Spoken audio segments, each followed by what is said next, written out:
നമ്മളൊന്ന് ചക്കക്കുരുവും ചെമ്മീനും കൂടിയിട്ടുള്ളൊരു കറി വയ്ക്കാൻ പോകണം. ഉണക്ക ചെമ്മീനും ചക്കക്കുരും. അപ്പോൾ അതിന് വേണ്ടിയിട്ട് ചെമ്മീൻ്റെ വാലും തലയൊക്കെ കളഞ്ഞ് വെച്ചിരിക്കുന്നതാണ്. ഇനി അതിനൊന്ന് കഴുകണം. കഴുകി ഉണക്കി വാങ്ങിക്കുമ്പോൾ നമ്മൾ കഴുകി ഉണക്കിയൊക്കെ വെക്കാറുണ്ട്. പക്ഷേ ഇതിപ്പോൾ കഴിഞ്ഞ ദിവസം വാങ്ങിയിട്ടുള്ളൂ. അപ്പോൾ അതുകൊണ്ട് ഇത് കഴുകിയിട്ടൊന്ന് ജസ്റ്റ് ഒന്ന് ചൂടാക്കി എടുക്കണം. പിന്നെ ഈ ചക്കക്കുരുവിനൊന്ന് ചെറുതാക്കി മുറിക്കും വേണം. ഇതുപോലെ ഒന്ന് മുറിച്ചെടുക്കണം. അപ്പോൾ ഇതുപോലെ മുറിച്ചെടുക്കട്ടെ.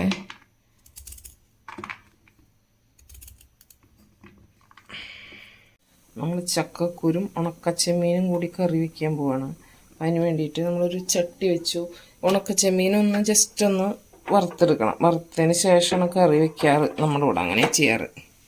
അപ്പോൾ ചട്ടി വെച്ചു, വെളിച്ചെണ്ണ ഒഴിച്ചു, ഒന്ന് ചൂടായിക്കോട്ടെ. നമുക്കിതിലേക്ക് ഈ ഉണക്കച്ചെമ്മീൻ ഇട്ട് കൊടുക്കാം.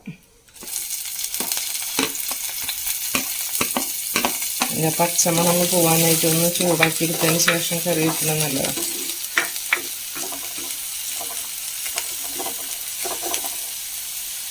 അപ്പോൾ നമ്മുടെ ചെമ്മീനൊക്കെ ഒന്ന് ഒരു 1/4 ഭാഗം മുരിഞ്ഞ് വന്നിട്ടുണ്ട്. അതിലേക്ക് നമുക്ക് മഞ്ഞൾപ്പൊടി, മുളക് പൊടി മാത്രം പൊടികളുള്ളൂ. മല്ലിപ്പൊടി ചേർക്കണില്ല. ഒന്ന് ജസ്റ്റ് മൂത്തോട്ടെ. അപ്പോൾ തന്നെ നമ്മളിതിലേക്ക് ബാക്കി സാധനങ്ങളൊക്കെ ഇടും. ഇത് ഉണക്കമാങ്ങയാണ്. ഉണക്കമാങ്ങ കഴുകിയിട്ട് ആക്കി വെച്ചതാണ്. കഴുകി വെള്ളം മാറ്റി വെച്ചത്. ഇഞ്ചിയും ഉള്ളിയും ചതച്ചത്, പച്ചമുളക്, വേപ്പില ഇതുകൂടി ഇതിലേക്ക് ഇട്ട് കൊടുക്കും.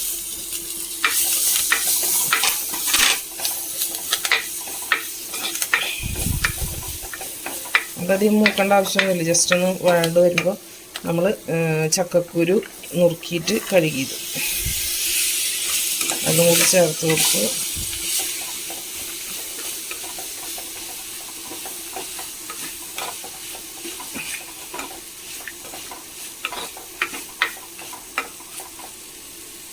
അപ്പോൾ എനിക്ക് ചൂടുവെള്ളം ഒഴിച്ചു കൊടുക്കാം.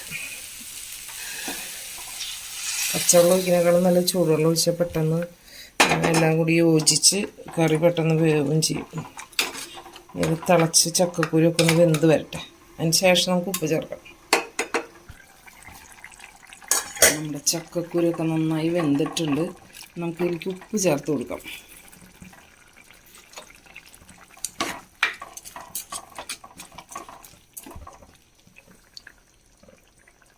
നല്ലോണം വെന്തുണ്ട്.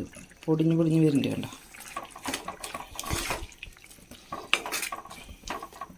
നമുക്കിതിലേക്ക് ഒരു അരപ്പ് റെഡിയാക്കാം. അതിന് വേണ്ടി അരപ്പ് റെഡിയാക്കാൻ വേണ്ടിയിട്ട് നാളികേരം അരച്ചെടുക്കാം. അതിലേക്ക് നാളികേരത്തിലേക്ക് കുറച്ച് തിളച്ച വെള്ളം ഒഴിച്ച് വെച്ചതാട്ടോ. ഫ്രീസറിൽ വെച്ചതാണ് ചിരകിയിട്ട്. അപ്പോൾ അതുകൊണ്ട് കുറച്ച് ചൂടുവെള്ളം ഒഴിച്ച് വെച്ച് കഴിഞ്ഞാൽ പെട്ടെന്ന് അരഞ്ഞ് കിട്ടും. നാളികേരം മാത്രം, വേറെ ഒന്നും ചേർക്കേണ്ട ആവശ്യമില്ല. ഇതിലേക്ക് നാളികേരം മാത്രം അരച്ചെടുക്കാം.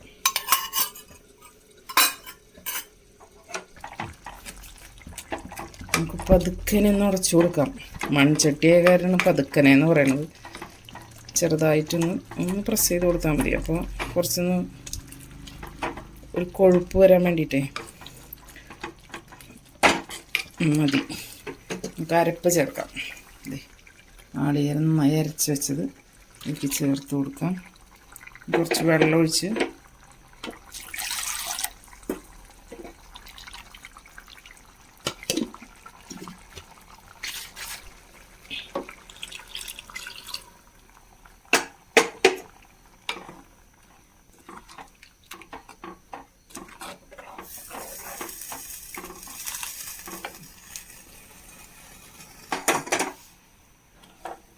കറിയിൽ നമ്മൾ ആവശ്യത്തിന് വെള്ളം ചേർത്ത് അരപ്പ് ചേർത്ത് ഇനി നന്നായി ഒന്ന് തിളയ്ക്കണം. അരപ്പൊക്കെ എല്ലായിടത്തേക്കും ഒന്ന്, അരപ്പിൻ്റെ ടേസ്റ്റൊക്കെ ഒന്ന് എല്ലായിടത്തേക്കും ആയതിന് ശേഷം നമുക്ക് ഇതിലേക്ക് ഉള്ളി മൂപ്പിച്ചൊഴിക്കാം. അത്രയേ ഉള്ളൂ കറിയുടെ പരിപാടി ഇപ്പോൾ കഴിഞ്ഞു. നമ്മൾ കറിയിൽ ഉള്ളി മൂപ്പിച്ചൊഴിക്കാൻ പോവാണ്. അതിന് വേണ്ടിയിട്ട് കുറച്ച് വെളിച്ചെണ്ണ ഒഴിച്ചിട്ടുണ്ട്.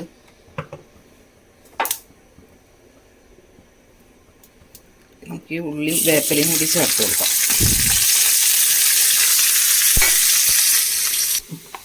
ഉള്ളിയൊക്കെ നന്നായി മൂത്ത് വന്നിട്ടുണ്ട്. അതിലേക്കൊരു 1/4 സ്പൂണ് മുളക് പൊടി ചേർത്ത് കൊടുക്കാം.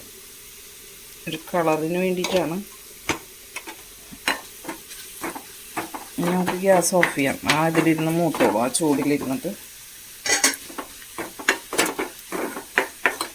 നമുക്കൊരു കറിയിലേക്ക് ചേർത്ത് കൊടുക്കാം. കറി നോക്ക്.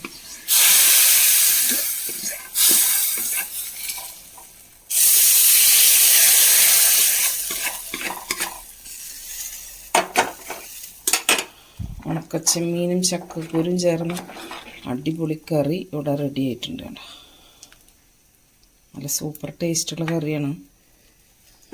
എല്ലാവരും ഇതുപോലെയൊക്കെ ഒന്ന് ഉണ്ടാക്കി നോക്കുക.